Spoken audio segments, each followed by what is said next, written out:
What is up? This here, LA in a minute, and I'm here in Culver City in front of the original Sizzler, which was America's first steakhouse chain, and at one point its largest with more than 700 locations.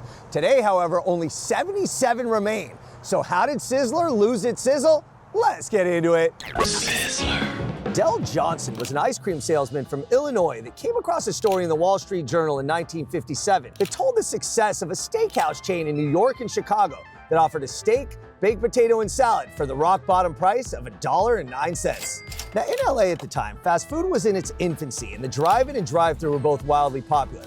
Steakhouses were also starting to permeate the LA landscape, but there was nothing in the middle where that steakhouse was. Somewhere to order at the counter, but have your food brought to you, affordable, convenient, and delicious. Johnson knew there was a place for his concept, Sizzler, which was named after the sound a steak makes when it's put on a hot plate.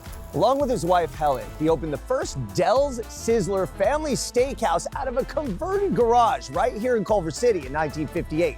Del ran the kitchen and prepared the 5-item menu, while Helen was in charge of the register, service, and decor. And the premise was simple: an affordable steak dinner for you and your family. The formula was a resounding success, and it led to a dozen more locations within 3 years. Johnson was one of the first restaurant entrepreneurs to offer franchising, and by 1967, there were 164 Sizzlers throughout the western United States. That was when Johnson approached one of his largest franchisees, James Collins, about purchasing the operation. Collins was also one of the largest franchisees of Kentucky Fried Chicken, and he tried to upscale Sizzler to include steak seafood combination platters, and the change was embraced. By 1972, Sizzler had expanded to 200 locations in 23 states and was, well, sizzling. They introduced their famous salad bar in 1978, the first ever by a chain, and famous for offering both hot and cold items. Within a decade, Sizzler expanded internationally from Thailand to Kuwait to Australia. And by 1992, Sizzler reached 786 restaurants worldwide, generating sales of over $1 billion per year. And by 1995, they rebranded as a buffet-style restaurant, which led to a painful contraction. And the next year, they filed for bankruptcy. Sizzler tried to recover, once again emphasizing steak, seafood, and the salad bar. But locations continued to close as ownership was transferred from one private equity firm to another.